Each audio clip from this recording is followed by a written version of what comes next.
I am the VP of Communication at Generalized Intelligence. We originally were a computer vision company. We served a lot of the public enterprise in China, such as the Southern Power Grid or Shenzhen Airport. We helped them to implement computer vision technology to build the new infrastructure to serve Chinese, to bring technology to their use cases. And in 2018, we pivoted to become a open source autonomous aviation project. So our end goal is to build autonomous flying car. And in the short-term period, we're trying to provide the software for drone developers to develop autonomous drones, autonomous UAV, and different use cases. The project is completely open source. I am the VP of Communication. I talk to over 1,200 developers from around the world, helping them to use our software, coordinated their contribution, and has been really excited to talk to all these amazing developers in this area. Nina, that's really interesting. Did you just talk about the AI-driven autonomous flying cars? Is that what you just said? Yes. It's got to be like the first time. I don't know about our audience out there. It's the first time I've heard about it. And how far are you into this development, and who's building the cars? You are providing the AI. How does the AI sync into the cars, and how does the car fly? So actually, as a startup company, we are not building like the hardware ourselves, because that's actually the easier part in this process. The harder part is the software part. So we're providing the software for people to build on top of it. So the two things we have to solve it mostly, first thing is like we have to allow the autonomous flying car or UAV to perceive the environment. So that involves a lot of computer vision, SLAM technology. And then the other thing is we have to allow the car to navigate around the environment. So I have to make decisions to see how I'm going to get to point A from point A to point B. So that would be the two major technical breakthrough we're trying to bring here. And actually, this is a very new, innovative topic. But in fact, we have made a lot of breakthrough in this area. Like the Chinese company Yihang, they're collaborating with the Guangzhou government as a test city. So soon enough, maybe in Guangzhou, we'll be seeing flying cars above our head. Are you talking about physical cars, like Tesla size, flying in the sky? Yeah, absolutely. Would there be people in there, or are you talking about just completely autonomous? There won't be any people, human beings in those flying cars. There will be passenger. That's the idea of a flying car, but technically, ideally, yeah, we would like it to be like pilotless. I can't wait. I think Shirley and I will volunteer to be your test passengers for sure. We'll have to learn how to navigate away from birds and other cars.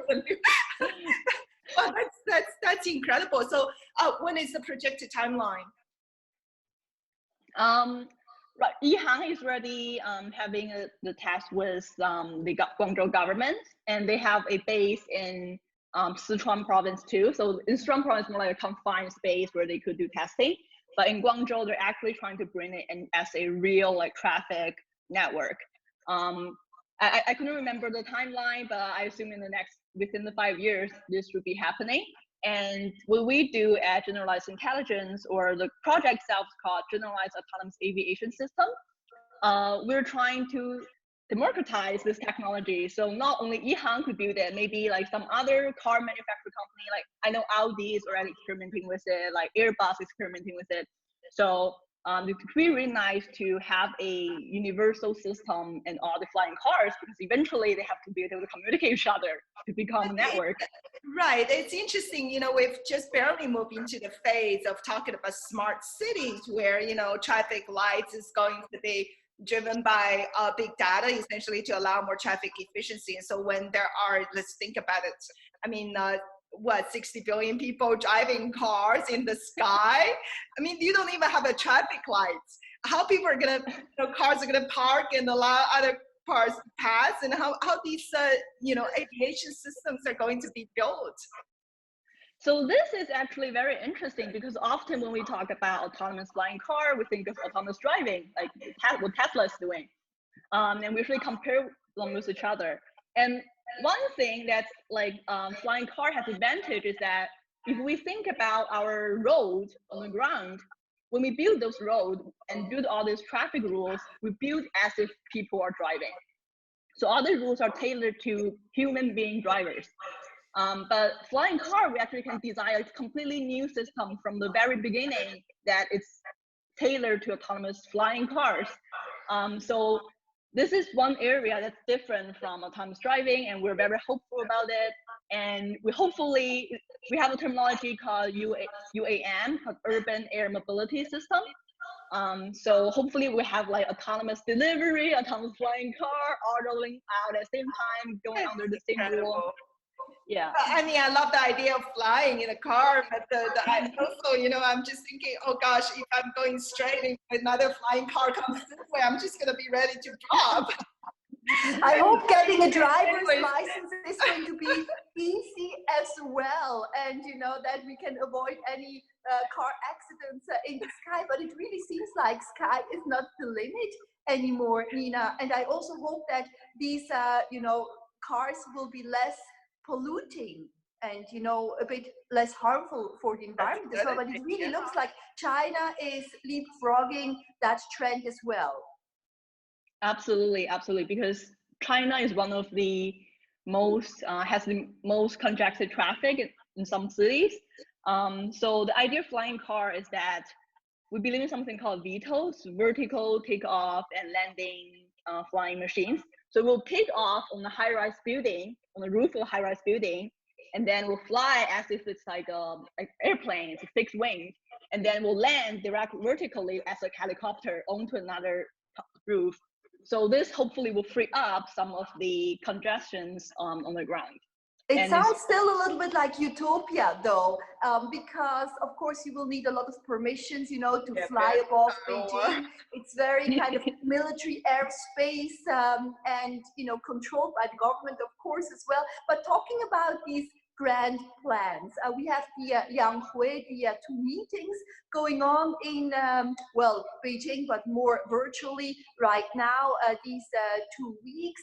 And of course, artificial intelligence has been one of the development and investment core industries for the Chinese government as well. What kind of outcomes do you hope to see from the two meetings, the NPC and the CPPCC, in terms of AI, and what is your wish list? I think one thing I really look forward to see, which was brought up by Robin Li, the CEO of Baidu. For the audience who don't know what Baidu is, it's Google in China. He emphasized the point that we should respect data privacy. We should really think about, after we collect all the data, how should we regulate it? Because artificial intelligence, in fact, it's fed by big data. So one of the hardest things that all the AI practitioners have to face is that how do we collect data? How do we label them? How do we at the same time provide people's privacy? So that's definitely, as artificial intelligence develops, we should definitely come up with regulation and standard to really think about what we should do with all this data that relates to pretty much everybody, not only within China, but outside China. That's one thing. Another thing is that I really hope to see that the bridge between AI implementation and education, because in the third and fourth tier city, they don't have as good as education resources as like Beijing or Shanghai.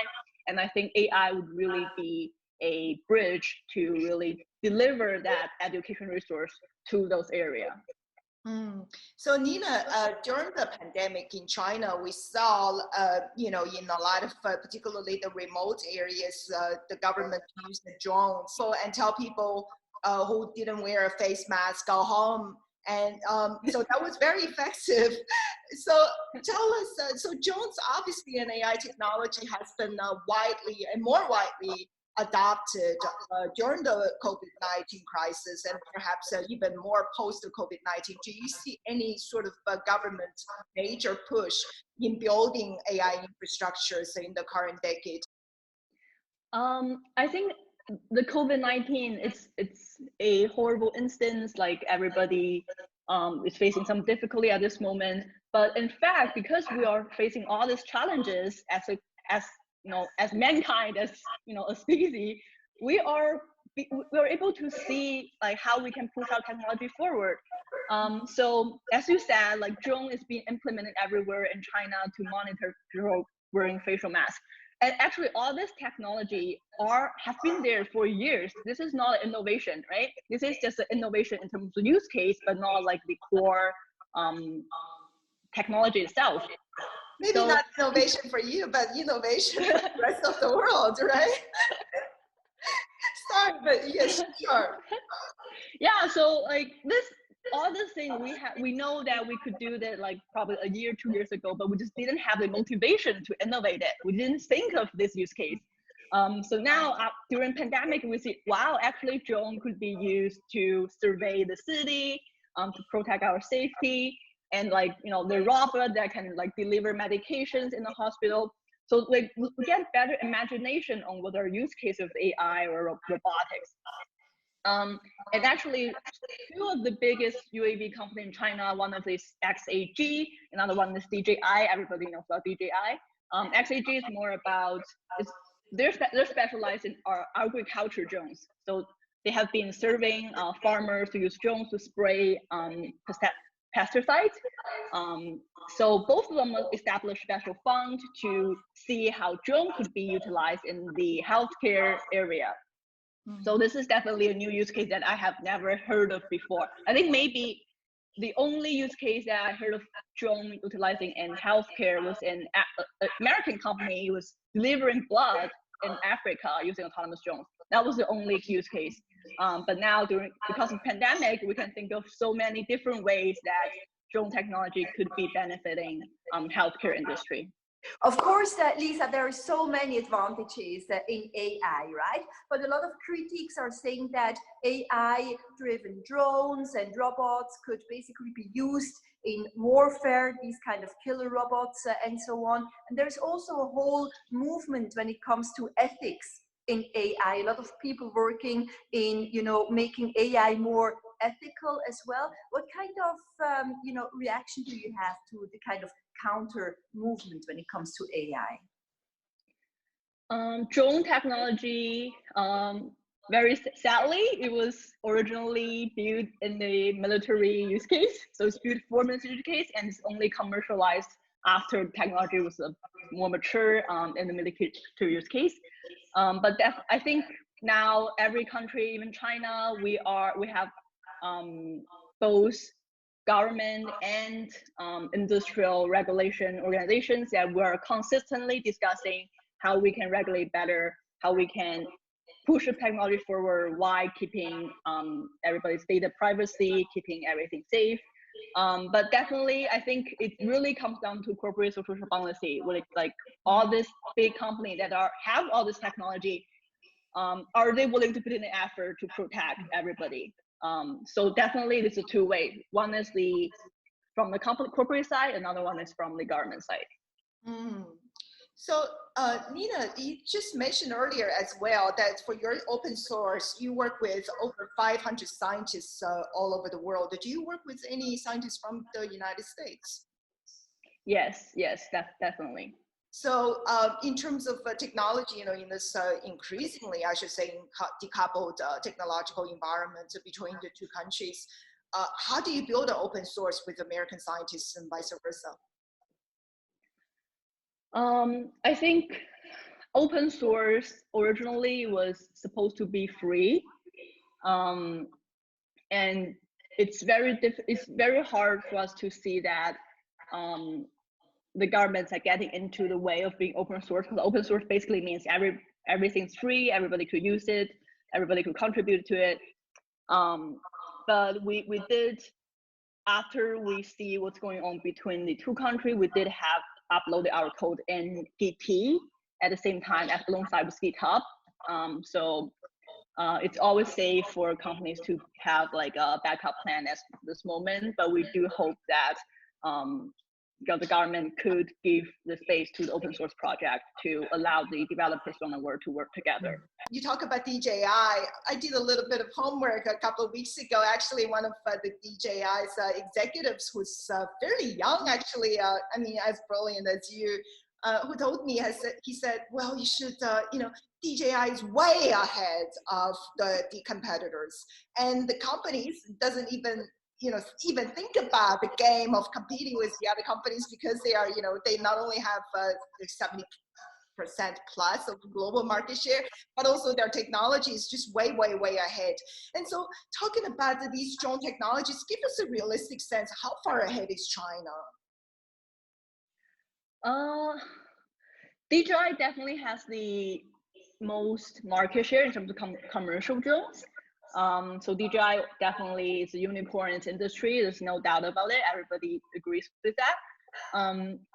But I think if we are looking at how advanced technology is, I think there's a US company called Skydio that's utilizing binocular vision and SLAM technology to allow the drones to fly autonomously.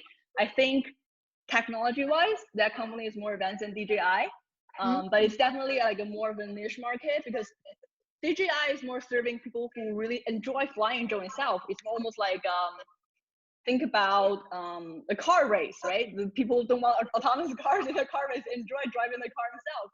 So that's DJI's market. But on the other hand, then there are companies that's serving autonomous drones, that's serving like specific industries such as like power grid or agriculture. So they have more understanding of that industry itself, that vertical itself. So even though DJI definitely has taken like big share of the market, I think there are other pieces that allows other companies to grow in this area. Very interesting. So in the AI space in China, if you were to pick top five unicorns, who would they be? That's a hard one. I would say your own company, definitely, for sure. Yes, my own Generalized Intelligence. Definitely. And then I would say Since Time is a very big one. Since Time. Yeah. What else? ByteDance is big in AI as well, huh? With their news aggregators and AI labs. Yeah. I mean, everybody's tapping into AI at this moment. I think what's it called? Face Plus. I don't know the English name. Yeah, Face Plus. There we go. I think that's a big one too. Yeah, I think there are definitely some big company that's really deep in the AI route. And facial recognition actually is a very, very mature technology in the Chinese market already. So that's why I said like Face Plus, it's really, they got into the game early and they're doing really well right now. Right. So I'm sure you have read Kai-Fu Lee's book on the AI superpower. I mean, it's become so popular over the past few years. So do you subscribe to that notion? Do you think there is actually an AI arms race between China and the United States? And how fundamentally significant is AI? I mean, is at the end of the day, if somebody wins this arms race, if a country wins it by 2030, would that become like another steam engine type of innovation? The country would just take off like the UK back in the 1750s?